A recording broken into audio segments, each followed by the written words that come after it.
Is he attacking this? Safety lang to, Noel. Oh, but is it a safe shot behind the 6? A lot of right-hand spin for John Drasier Mauricio. 2 rail kick and stick sana.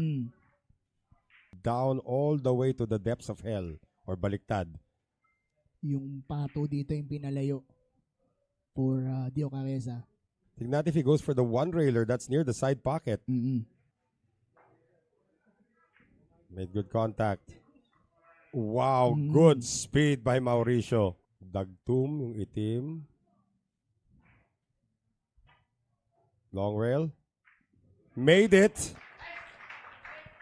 Kanina napakita na tayo ng long shot nito eh. Pinakita na naman tayo. Missed on an 8 ball. Missed on a 7 ball. Bumibilis na tira ni Tantantining. Actually, naunahan mo lang ako doon, Noel. Pag gagantong kabilis ang tira ni Tining, nakakuha na niya yung confidence.